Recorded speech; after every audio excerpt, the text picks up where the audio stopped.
नमस्कार। मैं आयुष कुमार सिंह, एक सेल्फ पब्लिश्ड ऑथर, और आप देख रहे हैं मेरा चैनल रचनाकार आयुष। आज मैं आपको सुनाने जा रहा हूं एक सच्चाई से जुड़ी प्रेरणादायक कहानी, गांव के प्रधान की होशियारी। ये कहानी सिर्फ एक माँ और बेटे की नहीं, बल्कि उस न्याय की है जो देर से आता है, लेकिन जब आता है तो पूरे जमाने की आंखें खोल देता है। तो चलिए शुरू करते हैं आज की कहानी। गांव रामपुरपुर हरियाली से घिरा एक शांत गांव था, जहां जिंदगी सादगी से चलती थी। मिट्टी की कच्ची गलियां, गायों की घंटियों की आवाज और शाम को चौपाल पर जुटते बुजुर्ग, यही था वहां का रोजमर्रा।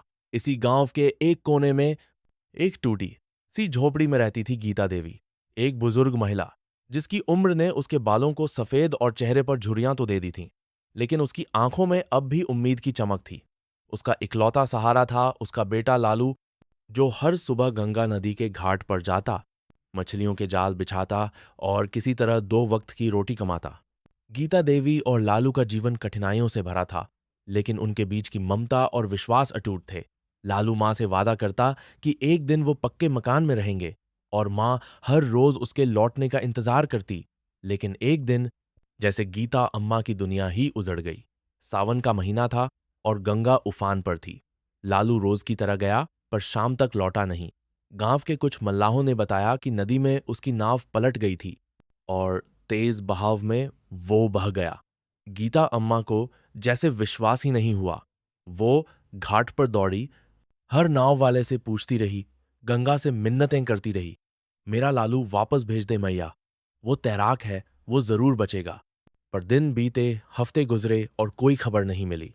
गांव में धीरे धीरे लोगों ने मान लिया कि लालू अब इस दुनिया में नहीं है, लेकिन गीता अम्मा ने उम्मीद नहीं छोड़ी।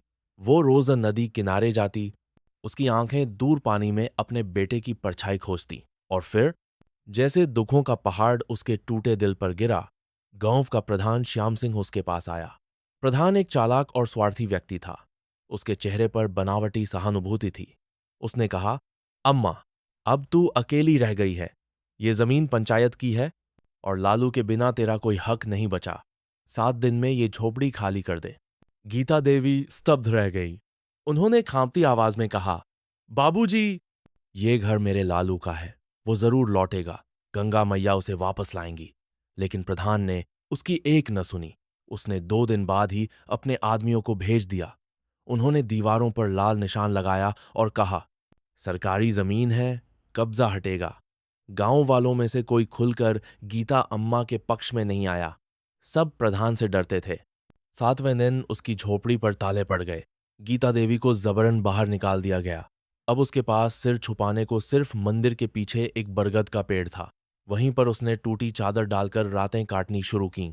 बारिश की बूंदों में भीगती, ठंड से कांपती वो बूढ़ी माँ सिर्फ एक ही नाम पुकारती, लालू बेटा, अब आजा, तेरी अम्मा टूट रही है।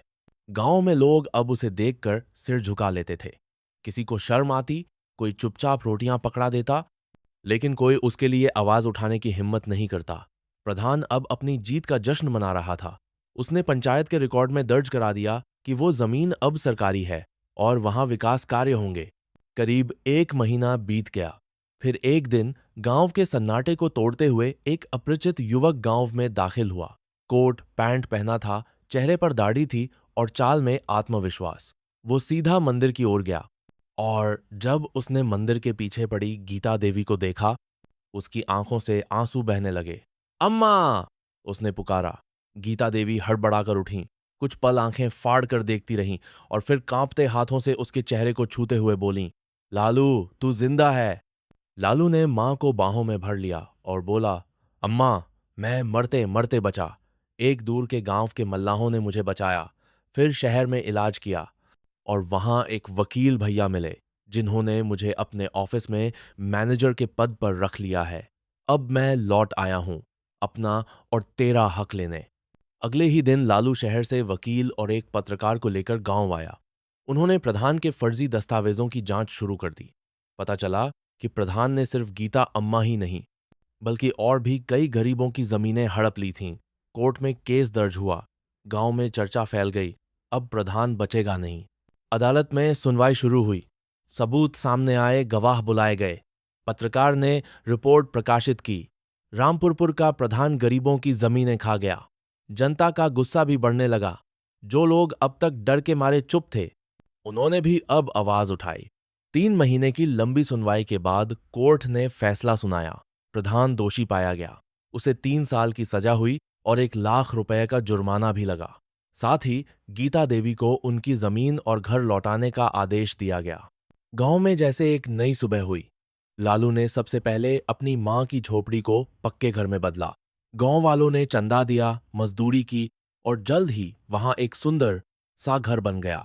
गीता अम्मा के चेहरे पर अब मुस्कान थी और उसकी आंखों में चैन। एक दिन लालू आंगन में बैठा मां के पैर दबा रहा था। उसने कहा, अम्मा, अब कोई तुम्हें इस घर से नहीं निकाल सकेगा। गीता देवी ने गंगा की ओर देखा और कहा, बेटा, प्रधान तो पहले भी था, लेकिन अब मेरा बेटा कानून बनकर लौटा है। गांव में अब लोग गीता देवी को मां कहकर पुकारते और लालू को सम्मान से देखते। प्रधान की कुर्सी खाली हो चुकी थी। पंचायत ने सर्वसम्मति से गांव का नया प्रधान चुना, लालू। लेकिन लालू ने विनम्रता से कहा, मुझे कुर्सी नहीं चाहिए, मुझे बस न्याय चाहिए। हर उस मां के लिए जो किसी प्रधान की लालच का शिकार बनी हो।